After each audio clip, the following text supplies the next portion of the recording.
Hello, everyone. Thanks for joining us. We're here today with Matthew Boedy, author of a new book titled The Seven Mountains Mandate, Exposing the Dangerous Plan to Christianize America and Destroy Democracy. And you'll see this is an early reader copy. That's why there's a red bar at the top. You won't see that in the normal book that's coming out soon. The book is published by Westminster John Knox.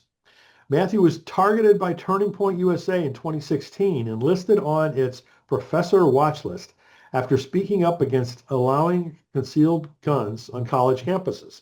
As one of the foremost experts on Turning Point USA and its founder and former CEO Charlie Kirk, Matthew exposes their role in perpetuating Christian nationalism in the United States and the threat to democracy they pose.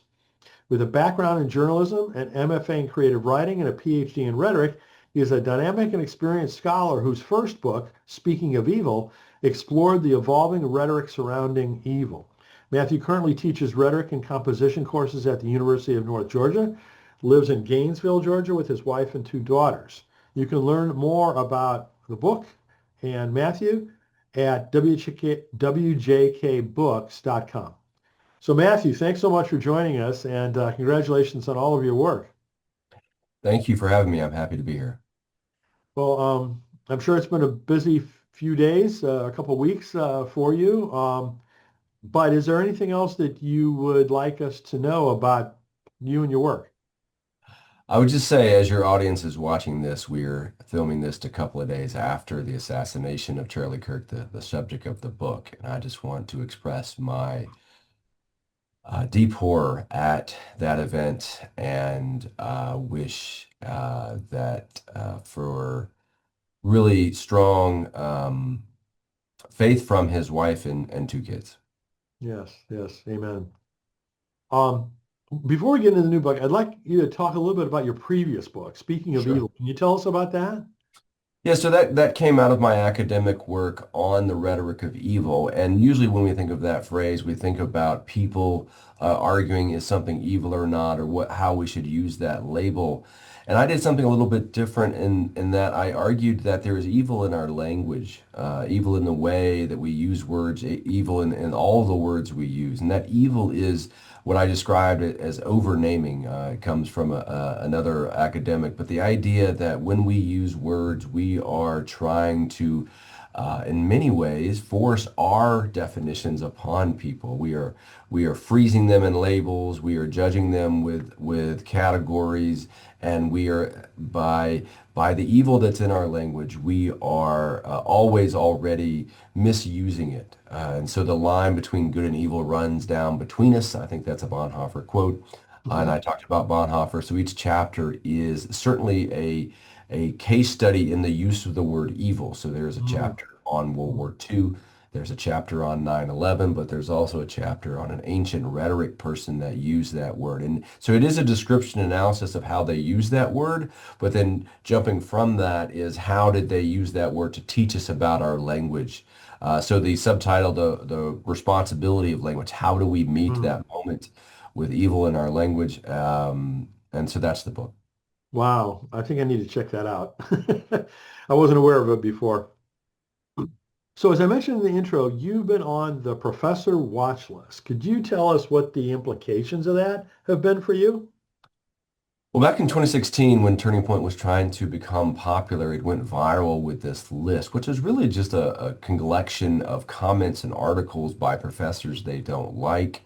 It's a warehouse of names and pictures, and they were eager enough to use my wedding picture to link to an article that I wrote in the Atlanta paper arguing against the allowance of guns on campus, of concealed weapons on campus. It is a law now in Georgia that you can do that. And I simply wrote a 850 word op-ed against that, suggesting, of course, that guns on campus, whether seen or unseen, cause a chilling effect in what people end up saying.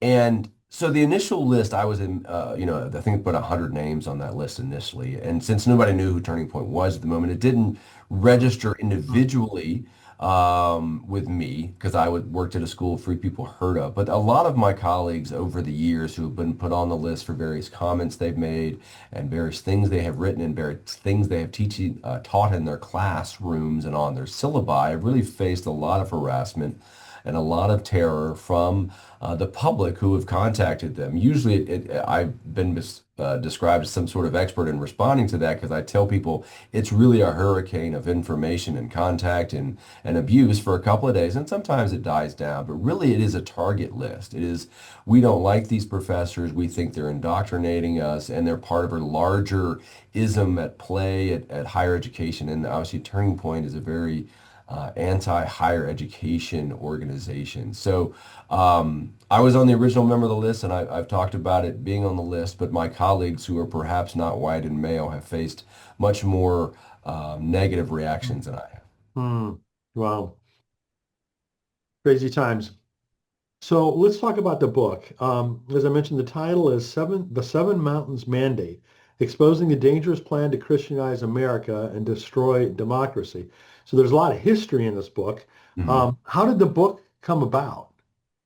Well, I've been writing about Turning Point and Charlie Kirk for several years now. I had a blog going some fact checks and wrote some different articles about the things they were doing before they turned to Christian nationalism. Turning Point in its infancy was an organization dedicated to lowering the size of government, free market capitalism, and of course that anti-higher education thing. But around 2020, they turned to Christian nationalism for several reasons, and that really just hit right up my alley in terms of an academic.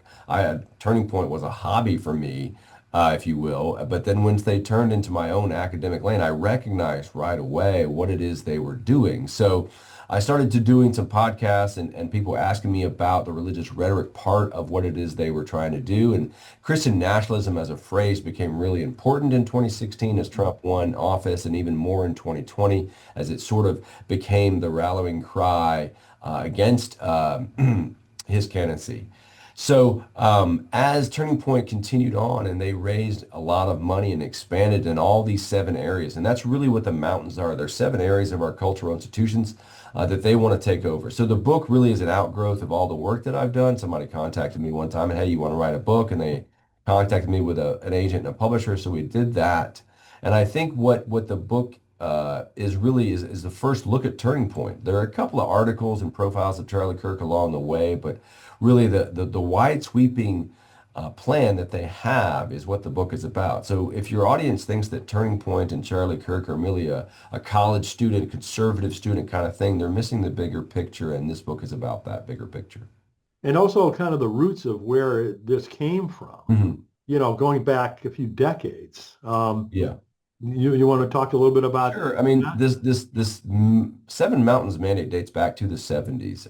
It is a list of these seven, and this list was created by two people who were head of campus ministries in the 70s, and they wanted their college students, their graduates, their alumni of their ministries to influence America for Christ. And I want to emphasize that word influence because early on, the two people, Bill Bright, who founded Cru, and Lauren Cunningham, who founded Youth with a Mission, wanted to just have Christianity influence society. Sometimes they pushed it a little further and became about Christian dominion of taking back America. So around 2000, when a man named Lance Wallnau had a conversation with Lauren Cunningham, he invented the metaphor of the mountains, and where he got it from is kind of lost in history. But the idea is that they're reclaiming the mountains, they're climbing the mountains, they're going to dethrone Satan and these anti-Christian forces around our culture, and they're doing it through these seven specific ways. So yes, the list has been around for 7 years. They didn't invent these institutions. These institutions are in our textbooks and sociological textbooks. But what the plan was, it makes it a very simple strategy. You can work in one area, one mountain, and your friend can work in another area, and with all the army of the Lord, you can take over or take back your nation. And so it really has taken over the conservative evangelical Christian church. It's taken over the Republican Party. I've seen polling that 30 to 40% of Americans would identify with it by its name, Seven Mountains Mandate. And there's a host of groups that are Christian nationalism that don't necessarily use this as their strategy, but would agree with its idea of Christianizing America. maybe you should share what the seven mountains are so people have a I flavor of. always leave one off the list, but I'll try to list them. So there's the mountain of government, the mountain of education, the mountain of family, the mountain of religion, the mountain of media, the mountain of entertainment. Is that seven? I always forget one. That I don't. sounds right. Yeah, there's seven though. Uh-huh. And they each have a different focus on what you could do, in that mountain to take it back for Jesus. Hmm. So, you know, I think a lot of us would say that they're not trying to take it back for Jesus, right? They're trying to control and assume power for themselves and a right-wing agenda. Certainly, and they do admit that. But they want to couch it in two myths. One, that America was a Christian nation at its founding. We're merely returning to America that once was. And then two, because they claim that this Christian consensus culture that they want to create is how nations survive. That Charlie Kirk said something along the lines of, we can't have a thriving nation without a moral code or without virtue. And these are the virtues that we want to influence into our culture. He often uses phrases like the good and the true and the beautiful, and we want to do that. So yes, the difference between perhaps early conservative Christians who were involved in politics. They might have been involved in one or two of the mountains. Certainly the mountain of education comes to mind. But Turning Point, in my mind, is the first organization to try to do all seven at once. So that does take an immense amount of influence and power. So the thing about power, though, in this case, the Seven Mountains Mandate is a minority movement. And I want to emphasize that. It is not about mass evangelism. It is not about converting as many people as possible and having a majority of people adhere to a Christian theology. It is about setting up this minority of Christians to run these different cultural institutions. So yes, some of it is about power and some of it is about using anti-democratic power, which is why I'm suggesting, of course, it is a threat to the democracy in which we live in. Absolutely. Absolutely. So, any of the books that I interview authors for, I almost always ask them, what do we do about it? Right? It's one thing to Yeah. do a great analysis of the issue, and it's another thing to say, okay, what do we do about it?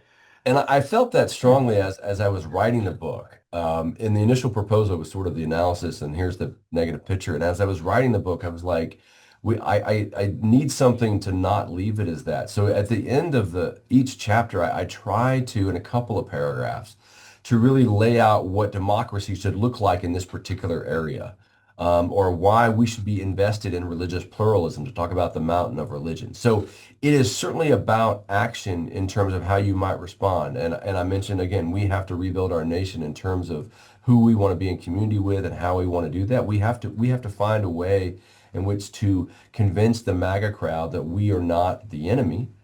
And so we can do that through cultural institutions, through the very institutions that they want to take over and to they want to dominate. We have to find ways to make democracy not just a governmental philosophy, but something that works in all of our different communities. I'm not sure I have individual answers for that, but I've presented at community groups and Sunday schools and trying to get them not just to see this negative picture, but to suggest the ways in which how Christianity and democracy can thrive together. So do you have a feeling for which of those seven is most important or most critical that we take back first? Well, we do see the political battle, the election, the electoral battle is really important. Obviously, electing Donald Trump a second time has been bad for our country. And there are ways in which we should work toward picking right candidates and picking right messages, but I am not a political operative or a political scientist.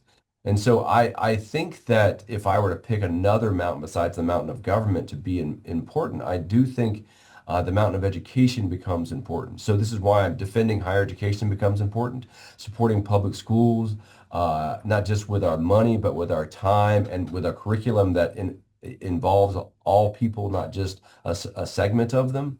So the Mountain of Education is their long-term plan. They've been working at that long-term plan for decades now. So for those of us, who have not been doing that, we need a long-term plan in which to respond. It's not going to be a quick fix because they have been working at this, as we said, since the 70s and had success along the way in the different mountains. So the Mountain of Education is a long-term issue or a strategy, and I think that's the most important one. Interesting.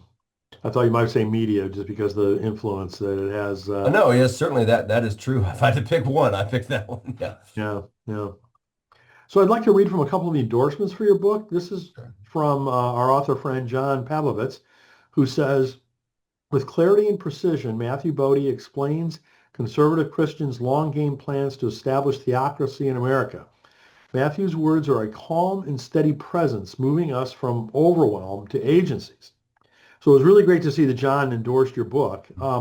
Would you like to tell us about, how you remain calm in the midst of all of these, Uh, terribly troubling issues?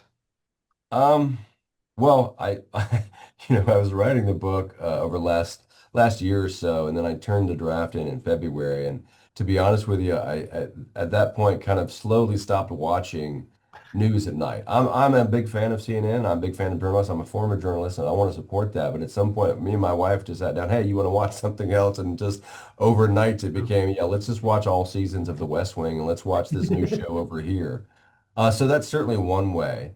And I think that um, now with the assassination of Charlie Kirk, what my response has been is not just as a person who was antagonistic toward him, and I didn't see him as my enemy.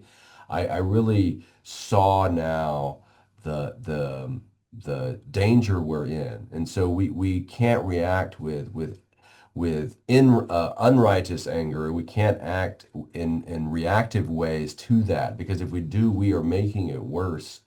And this online arguments that we have are just don't go anywhere. And I'm not sure that again I'm doing a whole lot in my local community to do that. But I guess what I'm getting at is we have to find ways to step back from the rhetoric, but we also have to find ways to purposely build institutions back that are not pitted in this spiritual warfare that the Seven Mountains want to do so. Yeah. Well, since February, when you said you finished the manuscript, there's a lot that's changed, Mm. obviously. Yeah. Um, did you have an opportunity or would you want to change anything in your book or add anything to it at this point? Uh, I think that the chapter organization works well with one mountain per Mhm. Yeah. chapter. In some manners, Turning Point and Charlie Kirk are known for putting out a massive amount of content. So at some point, I just have to cut it off and say, I'm only going to pay attention to this. And so I've gotten the question in recent days after his assassination of what is the future of Turning Point. So if I had to say revise or edit, I might suggest, of course, I might want to add more about now what is the future of that group. This is their plan, and they are doubling down on this plan. They're raising money for this plan. But I think that the future of the group itself could do another book. Yeah. Yeah. Yeah, definitely. Um, do you have any sense of what different they're going to do besides just try to get bigger? I think that with the martyrdom rhetoric that they have now firmly set us in, it is using Charlie's death as the most heightened emotional motivation to keep this, not just keep this agenda alive, but to finally see it succeed. And so I describe in the book that Turning Point has brought the Seven Mountains Mandate as close to success it's ever been. It hasn't been that close because it's always been on the fringes of things, but Turning Point brought it even Yeah. further. And now we have just a flood of engagement chapters and Turning Point and money that they could use at their disposal, and they're going to do that because of this. We have to do it because of Charlie. We Mhm. have to see that the culture war is won because of that. So, what's your prognosis for the country overall? I mean, is it going to continue to get worse? When do you think the pendulum is going to swing back in the other direction? Uh, that's a tough one.